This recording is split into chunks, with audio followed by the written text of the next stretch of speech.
And hello, all my fellow nerds and nerds out there. This is Oracle Nerd Richie, and welcome to another video. This is gonna be another scary story reading video. We're gonna be reading 3 more scary stories. I'm not really sure if I'm gonna be turning this into a series or not, but I guess I kind of am now, because here I am recording and making this video. Anyways, we're gonna be reading 3 more stories from my random horror story collection that I have on Quotev, or Quote V, or whatever you want to call the website. Excuse me.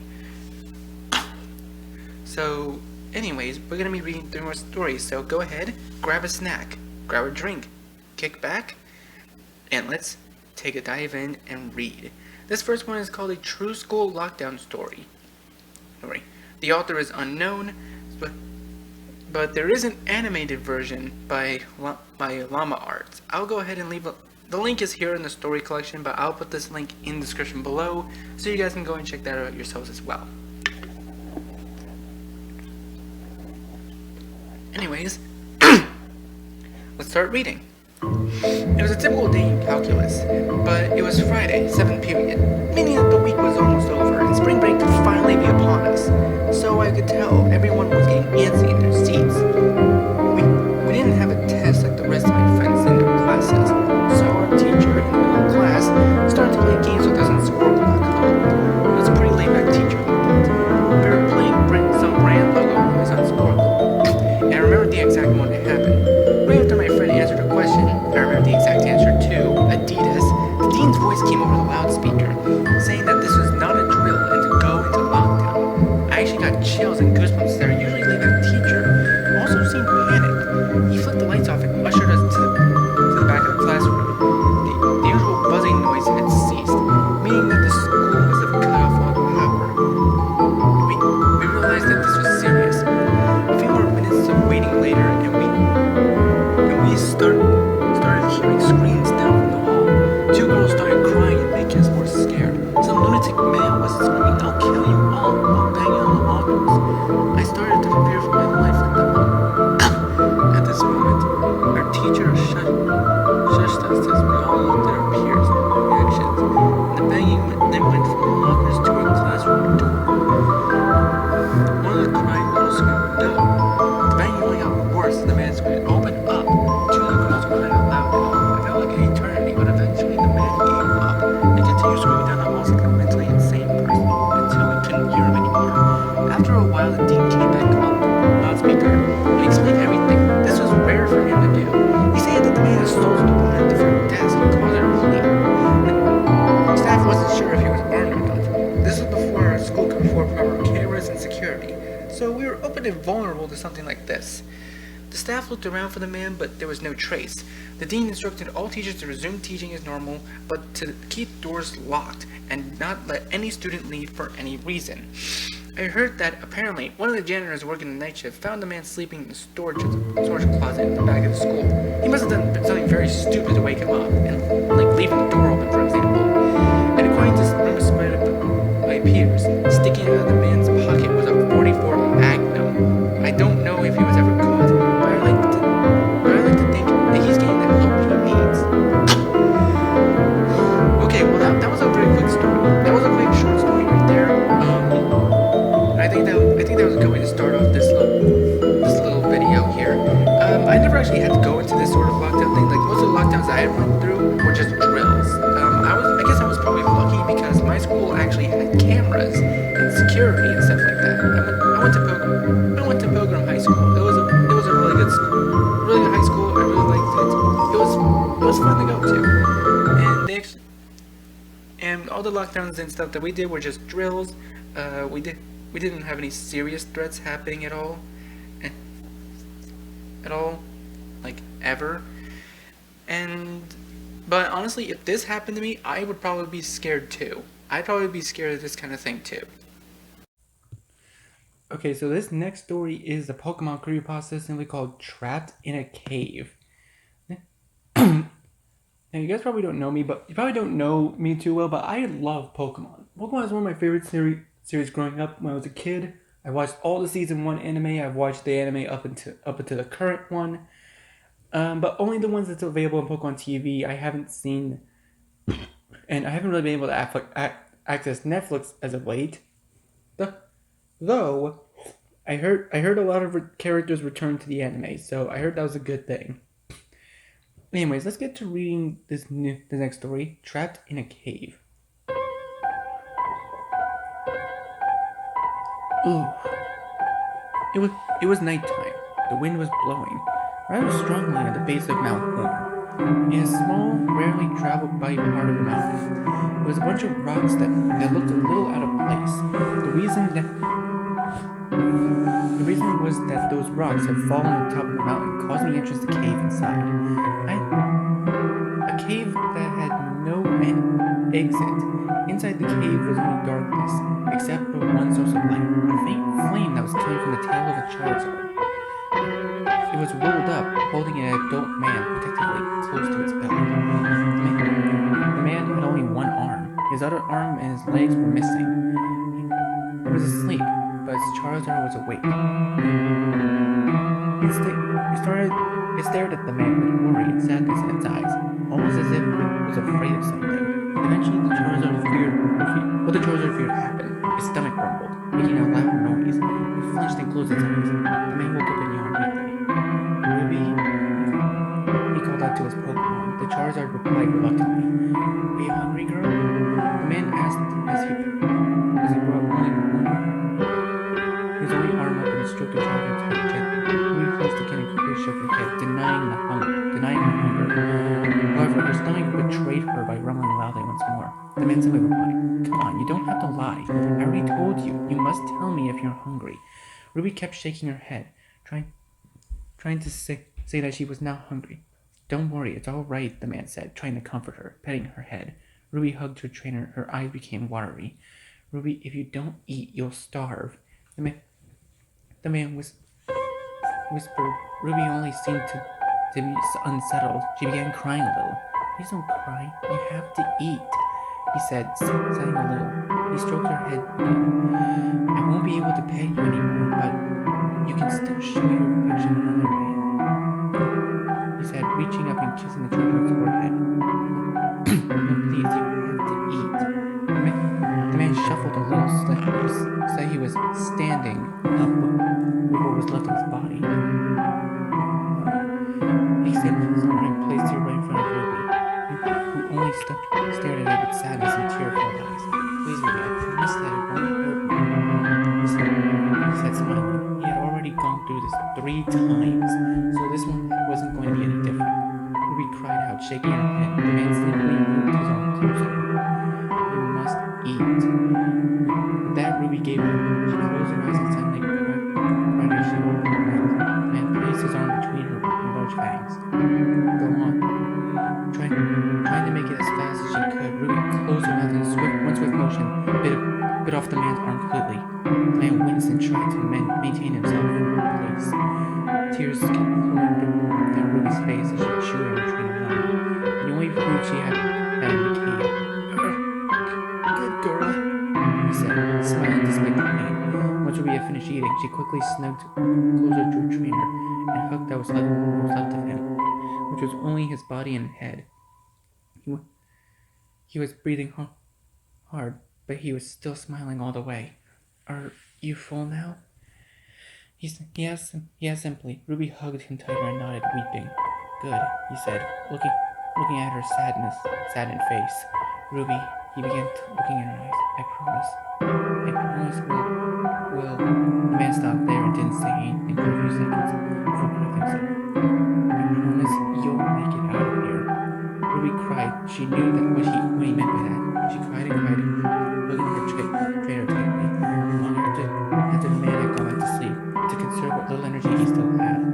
Ruby kept crying. She cried harder than she ever had before. She cried because she knew what would happen the next time she got angry. Oh boy. Man, that was a story. Honestly, that kind of story is very, very saddening. Like for me personally, it's very sad because us humans, we would do anything to make sure that our loved ones are safe, that the people and animal that animals or pets that we care for are safer than anything in the world. And we would even sacrifice ourselves just for the sake of keeping somebody safe. And honestly, this story actually had me crying a little bit sometimes when I read it. Because that man, can we just give a round of applause for that man? That man, that trainer, will do anything just to make sure that his Pokemon lives on. But the Pokemon doesn't mind. But the Pokemon doesn't mind dying with him if it means that they'll be together. It's so sad. It's so sad, and honestly, I don't really know what else to say about it. It's just one hell of a story. Ugh.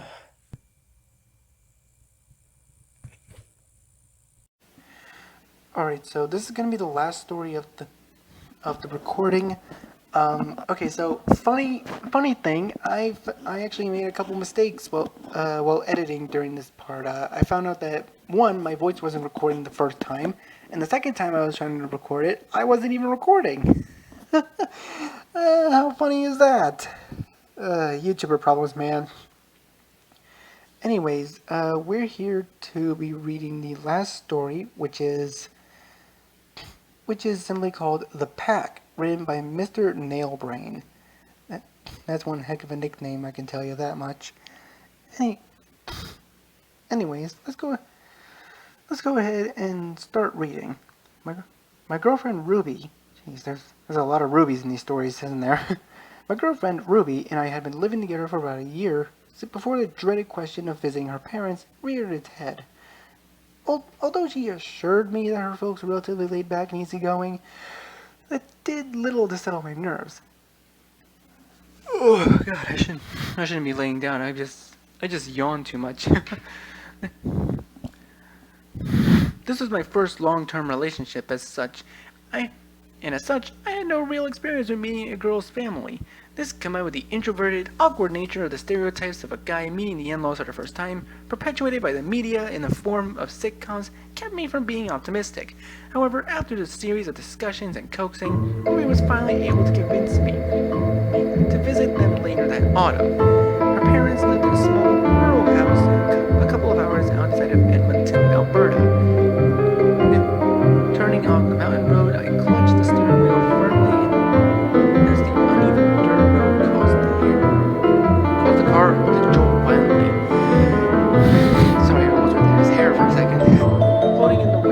Floating in on the wind through a small crack that we left open in the window, the earthy smell of pine caught my nerves, if only by a little.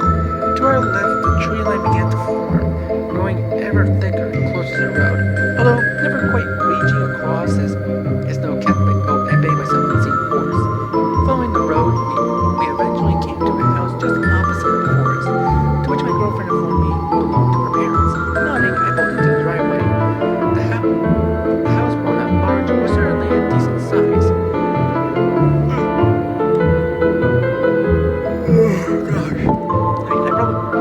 I probably imagine that it's probably as big as my dad's house. My dad lives all the way somewhere in the middle of the USA, and I go to visit him sometimes. He's a nice guy. anyways, back to the story.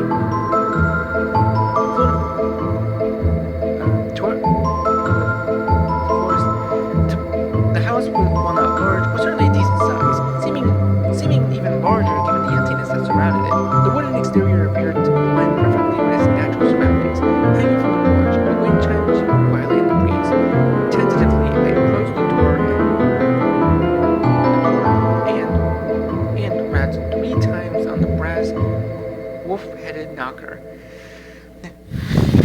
Several heartbeats passed before I heard shuffling from behind the door, and a middle-aged woman with red hair answered. Before I could introduce myself, she flung herself at my girlfriend, embracing her tightly in her arms. "Mom," my girlfriend said, beaming a smile that always made my heart melt. "This is Callum." I offered my hand nervously, only in turn only receive a tight hug that nearly drove the air from my lungs.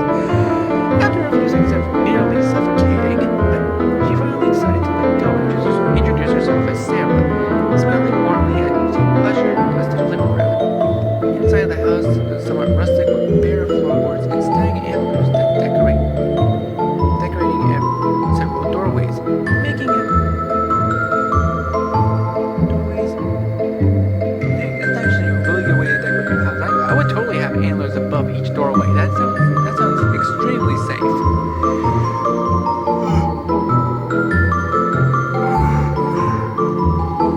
Making our way to the living room, we found our father watching the game. Dad, this is my boyfriend. As the man looked over and got out of his chair, I felt shivers running down my spine. If I told you this guy looked like a stereotypical Canadian lumberjack, the image that pops into your mind probably wouldn't be too far from the truth. Thick knots of muscle wrapped around his arms, while a bush of dark brown beard clung to his face, but only a faint hint of gray. When he reached to his full height, he easily towered over me. Grunting, he offered a handshake as I shook his hand firmly in mine. I could see his deep hazel eyes scanning me, much like an animal deducing whether a newcomer is a threat or a harmless nuisance. For the most part, I tried to maintain eye contact without seeming weird. Letting go of my hand, the man knelt before pulling his chair up and returning to the game. Don't mind Jack, Sarah told me. Oh wait, did that scroll up too much? Don't mind Jack, Sarah told me. He's always like this. Just take a seat and I'll get you something to eat. I tried to politely decline, but she wasn't having it. Reluctantly, I went and sat down next to Jack. The next half hour passed by agonizingly slow, as not a word was exchanged between us. Oh gosh. Neither of us sure what to say. Mind you, it could have gotten worse. After dinner, we headed off to bed. I cuddled in close to my girlfriend and let the day drift from my mind. Sometime around 2 a.m., I awoke in need of a drink. I gently crawled out from under the covers and walked over to the stairs. As I made my way to the kitchen, a flickering light drew my attention to the front door. Crouching low, I crept over. From behind the doorway, I saw Jack facing the door. His face was barely illuminated by a faint orange glow, presumably a cigarette. Glinting in the dim light, I could make out the barrel of a rifle resting in his lap. Shouldn't you be in bed? He asked. I was shocked. There was no way he could have seen me, and I made no noise coming from downstairs. Sheepishly, I came out by the door. Sorry, sir, I was just kidding. Whatever, just get it. He said dismissively. The entire time, his eyes never left the front door.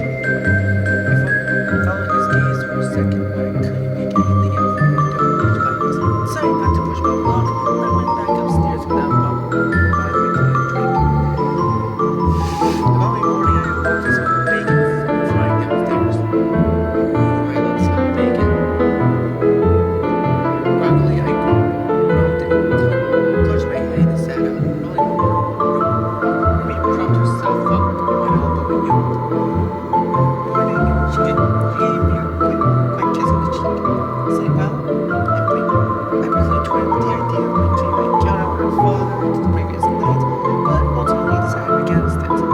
That it was scaring her. I just smiled and nodded. That morning, at the breakfast table, I could feel Jack's icy gaze on me at all times. I looked up at him and smiled out and received his stony look.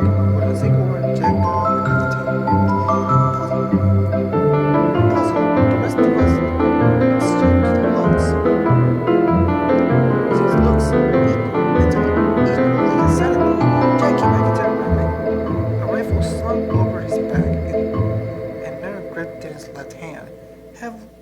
Heavily, he put the scope weapon down on the table in front of me. Get ready, he said bluntly. My confusion must have been evident as he exhaled loudly. You're coming hunting with me, lad. I wasn't sure by the straightforward nature of the remark was asking or telling, so I grabbed the rifle firmly in my hand. Ever handle a gun, son? Yeah. He asked, watching as I studied the heavy wooden stock and metal skull, deciding that hundreds of hours logged into the payload probably wouldn't count. I told him no. Nodding slowly, he went over at a fire and reloaded. Each gun could hold 5 shots. In the magazine, and being bolt action, I had to pull back on the fire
Listen, he whispered. It unnerved me to see Jack acting so cautious. So I did as I was told.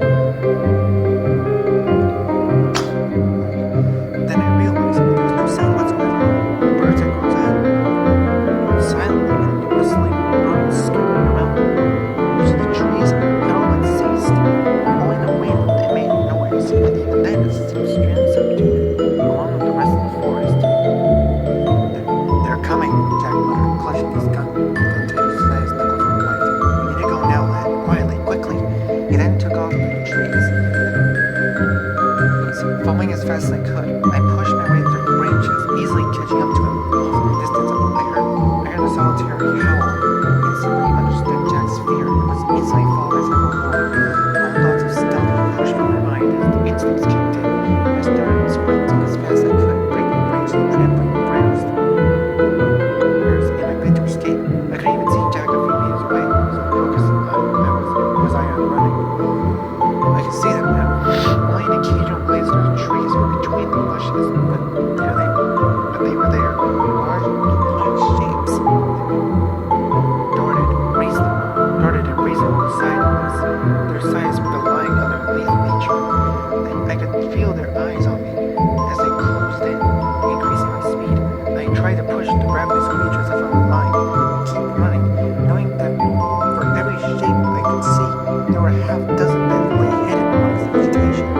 Catching my foot at one must have been exposed to roots, I stumbled and crashed. Rolling down the slope, the bitter taste of blood and ferns filled my mouth and I yelled in pain as I cracked a rib against a rock before hitting the bottom. I pushed weakly against the mud, only to fall back weakly to the dirt. They were close. I could feel their eyes on me.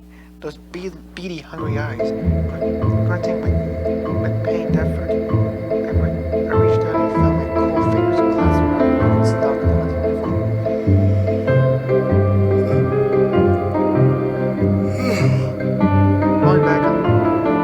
Rolling onto my back, I watched as one of the creatures stalked out of the undergrowth. It was larger than other shapes I had seen darting through the trees. His pelt was cold black and amber eyes had seemed to burn with inhuman intelligence. Trembling, I brought the gun to bear. As if understanding the threat, the creature lunged forward in a panic. I fired wide, missing the beast. Acting on reflex, I interposed the stalk between me and the wolf. I grunted as I felt the weight of the beast on top of me. Snarling in frustration, the wolf's jaws snapped inches from my neck, held back only by the weapon. Arm shaking, I pressed back, fighting for every last inch I could get. I felt the wolf shift its weight, driving its foreclaws into my shoulder, tearing through my soft flesh underneath my shirt. I cried out in pain and bared my teeth as I jerked my head upwards abruptly. I was rewarded with a satisfying crunch as hard as bone shattered cartilage. The beast slipped back, whining in pain. Its muzzle was a ruined mess. It looked at me in something which may have been passed for anger, baring its fangs. The fingers followed closely as I pulled back the firing mechanism. The buoy report of a rifle shot destroyed the silence as the wolf yelped in pain, pulling back. Barely a second later, the second shot sent the rest of the pack fleeing. Even through the dying light, I saw Jack slide down.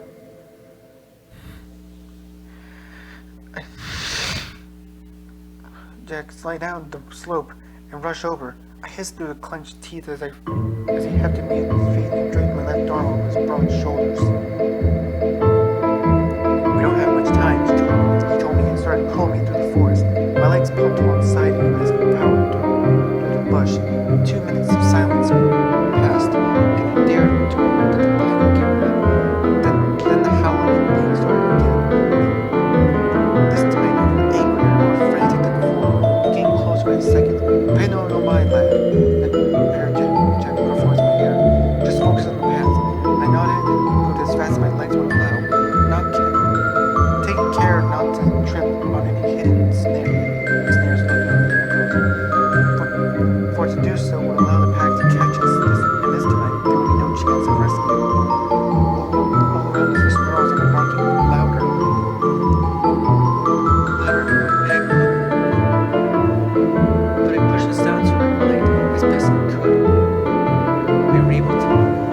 ahead of them, for now at least. Bursting out the forest, we stumbled as quickly as we could towards the light of the house across the road.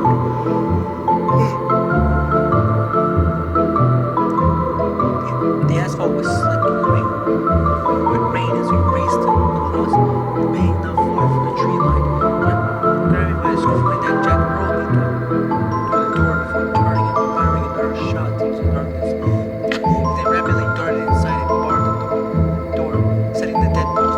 Undoubtedly drawn by the commotion, Ruby and Sarah came rushing to meet us. Asking what had happened, Jack grabbed Sarah by the shoulders and yelled, "Go lock the back door!" Seeming to understand, Sarah rushed into the kitchen.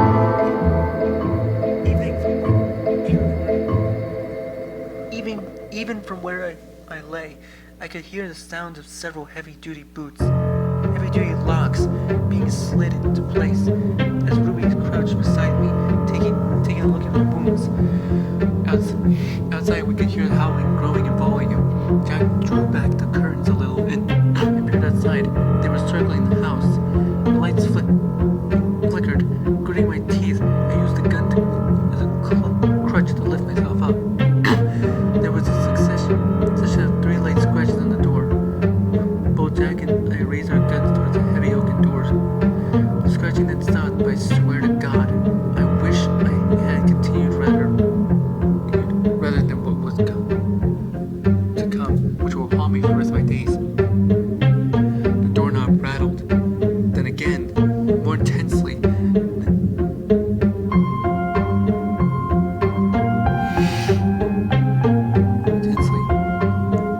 Then came a knock at the door. 3 slow deliberate knocks followed by a voice that was low, menacing growl. Little pigs, let us come in. Jack cocked his rifle, fuck off before I turn you into a rug for my grandchild to be conceived of, beast. There was a pause, followed by a series of rising and falling growls that made my blood freeze over. Was this thing laughing? Not for a second later, the door shook violently as a great weight was thrown against it. The hinges rattled but held firm. Again the door rattled as the wolves hurled themselves at it. Rushing forward, Jack pressed his weight against it. The door shook again, pushing Jack back only for him to shove his weight back against it. From behind us, I heard Sarah scream as the back door began to buckle. Ruby sprinted off to the kitchen, throwing herself against the back door with her mother. Barely able to move by myself, I shuffled over to the front door and pushed against it with Jack. The door splintered under the next blow, sending me flying backwards, gasping in pain. I looked up to the sound of Jack's screams. Reaching through the jagged old door, a long, hairy arm was grabbing me. Curled claws sank into his chest as the man pulled him at the arm uselessly with both hands, his legs kicking against the door. Hefting the rifle up, I quickly sighted the shape of the hole and pulled the trigger. A howl of pain was drowned out by the sound of the shot. The arm released Jack in an attempt to withdraw, sliding the next bullet into the chamber. I opened it up again. This time the yelp was brief.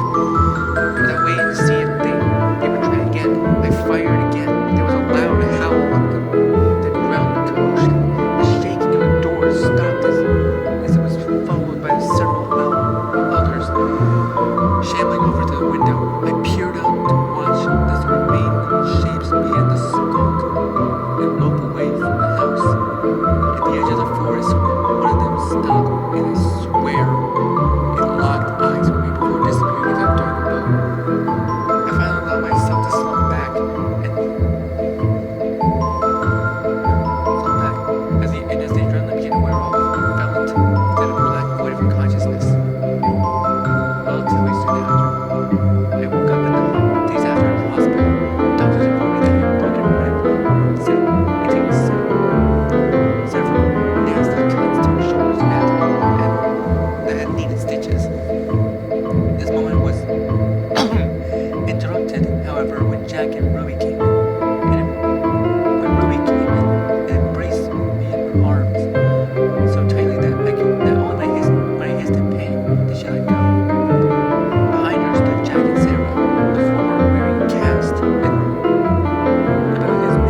flashed and I felt my stomach sink as I realized that the note was wrapped around. Realized what the note was wrapped around. It was a wolf's fang. Whew, man, that was a story. I didn't think I would read a story like that, to be honest. That was an amazing story. I liked that. Anyways, that was the 3 scary stories that we're reading for this video. Let me know what you guys think in the comments below. Leave a like, and be sure to subscribe and click the bell so you don't miss a single notification, and share this with your friends. And I'll see all of you in the next video. Goodbye.